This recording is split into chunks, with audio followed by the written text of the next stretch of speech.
Olá, meus irmãos, estamos com mais um vídeo da nossa série de mensagens, Estudos um Pentateuco. O tema que iremos abordar hoje é a travessia ao Mar Vermelho. Vamos lá para o texto bíblico? Hoje o texto bíblico é maior, um pouco mais extenso do que normalmente a gente lê, então fique ligado que a gente vai ler e para você entender todo o contexto daquilo que eu quero trazer para vocês. Ao aproximar-se o faraó, os israelitas olharam e avistaram os egípcios que marchavam na direção deles.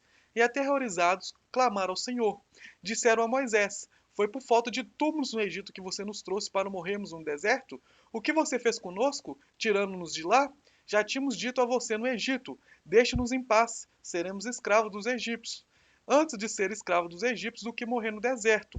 Moisés respondeu ao povo: Não tenham medo, fiquem firmes e vejam o livramento que o Senhor trará hoje, porque vocês nunca mais verão os egípcios que hoje vêm. O Senhor lutará por vocês, então somente acalme-se, disse então o Senhor a Moisés.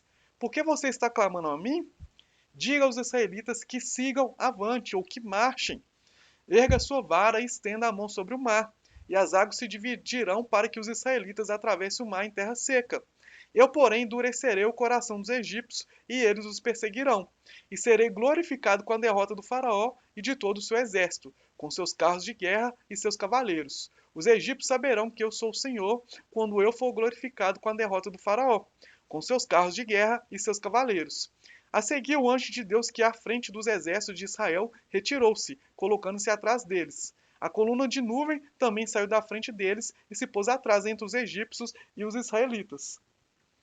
A nuvem trouxe trevas para um e luz para o outro, de modo que os egípcios não puderam aproximar-se dos israelitas durante toda a noite. Então Moisés estendeu a mão sobre o mar, e o Senhor afastou o mar e o tornou em terra seca, com vento forte, com um forte vento oriental que soprou toda aquela noite. As águas se dividiram e os israelitas atravessaram pelo meio do mar em terra seca, tendo uma parede de água à direita e outra à esquerda. Os egípcios o perseguiram e todos os cavalos, carros de guerras e cavaleiros do faraó foram atrás deles até o meio do mar. No fim da madrugada, do alto da coluna de fogo e de nuvem, o Senhor viu o exército dos egípcios e o pôs em confusão. Fez que as rodas dos seus carros começassem a saltar-se, de forma que tinham dificuldade em conduzi-los. E os egípcios gritaram: Vamos fugir dos israelitas. O Senhor está lutando por eles contra o Egito. Mas o Senhor disse a Moisés: Estenda a mão sobre o mar, para que as águas voltem sobre os egípcios, sobre os seus carros de guerra e sobre os seus cavaleiros. Moisés estendeu a mão sobre o mar, e ao raiar do dia, o mar voltou ao seu lugar. Quando os egípcios estavam fugindo, foram de encontro às águas, e o Senhor os lançou ao mar. As águas voltaram e encobriram os seus carros de guerra e os seus cavaleiros, todo o exército do faraó que havia perseguido os israelitas mar adentro. Ninguém sobreviveu, mas os israelitas atravessaram o mar pisando em terra seca, tendo uma parede de água à direita e outra à esquerda. Naquele dia, o Senhor salvou Israel das mãos dos egípcios, e os israelitas viram os egípcios mortos na praia. Israel viu o grande poder do Senhor contra os egípcios, temeu o Senhor e pôs nele a sua confiança, como também em Moisés, seu servo. Esse texto está lá em Êxodo 14, do verso 10 ao 31. Como eu disse, é um texto mais extenso, é um texto maior do que a gente tem o hábito de ler, mas é um texto importante para a gente entender e para a gente também falar um pouco sobre essa travessia no Mar Vermelho que muita gente debate, muita gente tenta desmistificar ou colocar algum embasamento herético sobre essa travessia do Mar Vermelho. E a primeira coisa que eu quero falar é aquilo que a gente falou na semana passada, sobre Deus colocar a coluna de nuvem, a coluna de fogo, para que fosse ali um caminho para Israel, mas que encobrisse dos seus inimigos. Ou seja, o povo de Deus via o caminho, mas os seus inimigos não viam o caminho. E não só isso, Deus colocou a coluna de nuvem de fogo para que os israelitas vissem aquele milagre e confiassem mais em Deus. E a partir do momento que eles estavam no caminho ali da Terra Prometida, eles se encontram justamente com o Mar Vermelho e com o povo egípcio atrás deles o perseguindo. Alguns começam a reclamar, alguns começam a murmurar, falando: era melhor a gente ter ficado no Egito do que ter morto, ser morto no deserto. E aí eles começam a murmurar. E aí Moisés ele vai falar com Deus e Deus fala assim: para que você está falando comigo? Manda que o povo marche.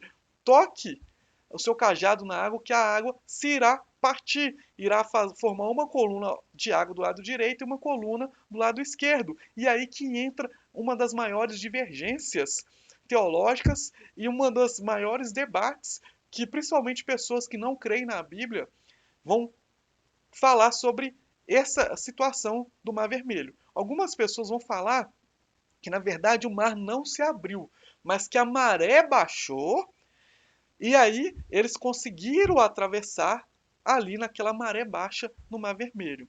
Mas se a gente for olhar, se a maré baixou, por que que o povo de Deus conseguiu atravessar e o povo do Egito morreu afogado? Se a maré estava baixa, era para o povo do Egito também conseguir atravessar em cima da maré baixa. Aí você quer dizer que o povo do Egito se afogou numa maré baixa?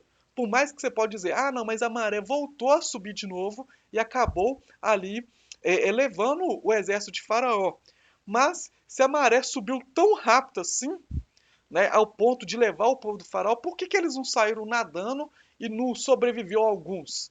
Pode ser que alguns não sabiam nadar, mas outros poderiam saber nadar e conseguir fugir. Por que que todos morreram ali no Mar Vermelho? Não sobrou ninguém para contar a história. Até nos naufrágios maiores da história do mundo, que foi o naufrágio de Titanic, pessoas sobreviveram. Né? Muitos morreram, mas poucos sobreviveram. Algumas pessoas sobreviveram. E por que não sobreviveu nenhum do exército do faraó?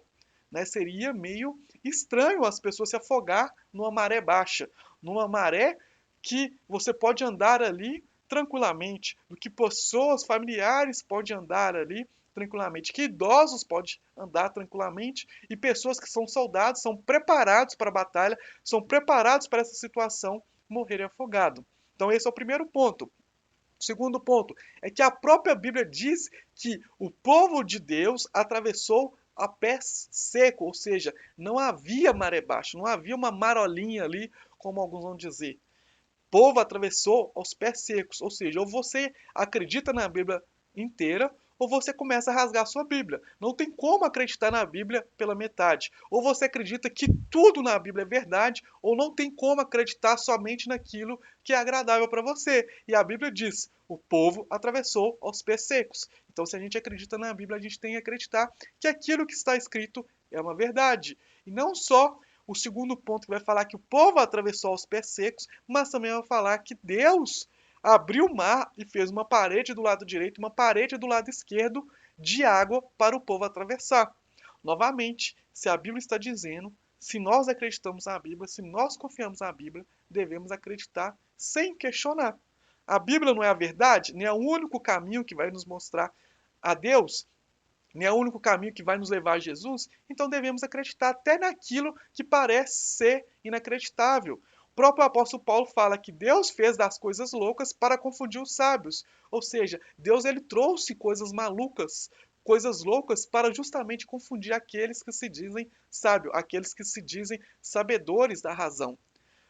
Para a gente seguir a Bíblia, para a gente seguir a fé cristã, é somente pela fé, é somente pela crença, não tem como ser pelo lado racional. Se a gente não tiver fé para acreditar em tudo aquilo que parece ser improvável aos olhos humanos, a gente não vai crer na Bíblia jamais. O outro ponto é que algumas pessoas vão dizer que, na verdade, o povo de Israel não atravessou o Mar Vermelho, mas atravessou um braço do mar que seria um pântano, ou seja, seria uma parte mais rasa. E essa parte mais rasa seria possível eles atravessar. Mais uma vez eu pergunto, como nessa parte mais rasa o povo de Israel conseguiu atravessar e o povo do Egito não, que era muito mais preparado do que o povo de Israel? Também não faz sentido. E para essas pessoas que irão dizer que o povo atravessou um pântano e não literalmente ao Mar Vermelho, eu quero mostrar no mapa para vocês exatamente aonde o povo de Israel atravessou, para que fique claro, para que cabe qualquer controvérsia, qualquer divergência que você já ouviu sobre esse fato da travessia do Mar Vermelho. Então, aí está o mapa da região ali da Palestina, de Israel, do Egito e tudo, e vocês podem ver aí comigo que o povo de Israel atravessou ali exatamente Alguns vão dizer que o povo de Israel atravessou ali, no meio do Mar Vermelho, como vocês podem ver segundo a seta. Mas o povo de Israel não atravessou nessa parte, até mesmo porque o Egito está na parte de cima e não na parte de baixo, ali onde que é o Sudão. E o povo de Israel não atravessou ali sentido a Arábia Saudita, mas atravessou ali sentido a Palestina, ou seja, sentido a Jordânia, passando ali um pedacinho do Iraque para depois ali descer ali para Israel, onde era a terra prometida. Ou seja, o povo de Israel não atravessou ali no Mar Vermelho, mas como eu disse, ele atravessou um braço do Mar Vermelho, exatamente como vocês conseguem ver nessa imagem. Então tem o Mar Vermelho e lá na frente, o Mar Vermelho ele se divide em dois braços. E aonde exatamente onde ele se divide nesses dois braços foi aonde Israel atravessou, justamente ali do seu lado esquerdo, aonde vocês conseguem ver ali do seu lado esquerdo, aonde eles atravessaram. E foi exatamente onde está essa seta que eles atravessaram, saindo ali do território de Gozen, caminhando ali, descendo para o Monte Sinai, até ali a Terra Prometida.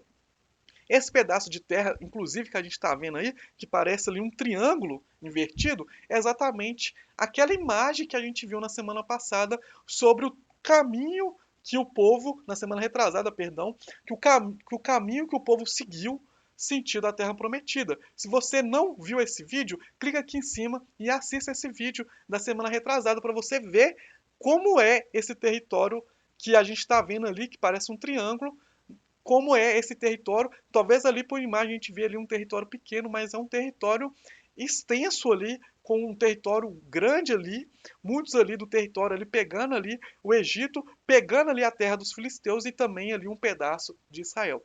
Então, se você não viu a aula da semana, você não viu o vídeo da semana passada, clica aqui em cima, assista para você entender um pouco mais desse território ali, onde fica o Monte Sinai.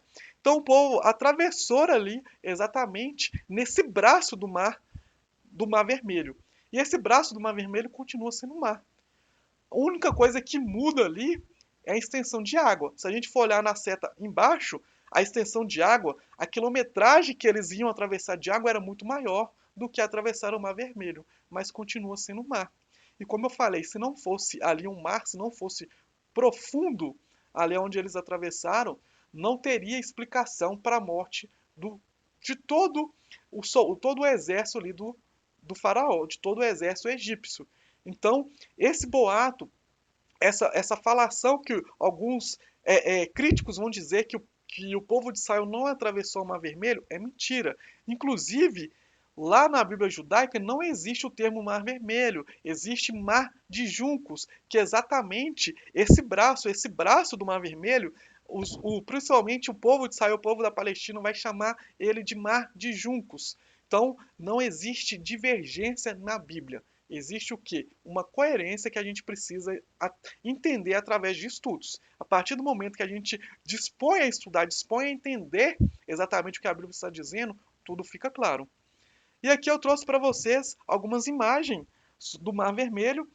Na sua imagem do lado direito, na parte de cima, é o Mar Vermelho ali na região de Israel.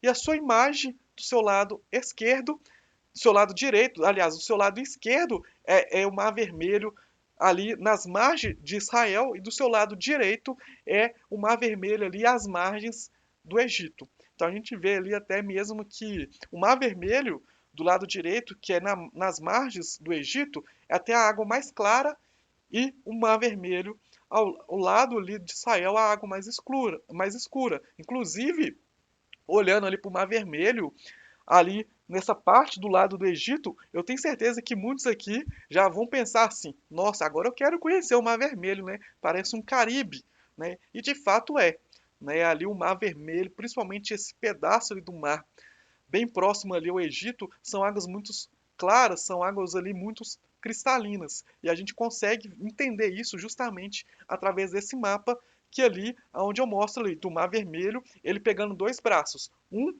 vai para o Israel, um braço vai para Israel e o outro braço vai para o Egito. E justamente esse mar ali que vai para o Egito foi exatamente aonde eles atravessaram. Ou seja, aonde está essa segunda imagem, essa imagem do seu lado direito. Amém, pessoal? Espero que tenha ficado claro. Espero que vocês tenham entendido. Se ficou alguma dúvida, deixa aí nos comentários. Deixa aí para nós nas nossas redes sociais. E se você gostou deste vídeo, siga aí a gente nas nossas redes sociais. Curta esse vídeo, né? Se inscreva em nosso canal e te aguardo na próxima semana com mais um vídeo da nossa série de mensagens. Que Deus abençoe a sua vida.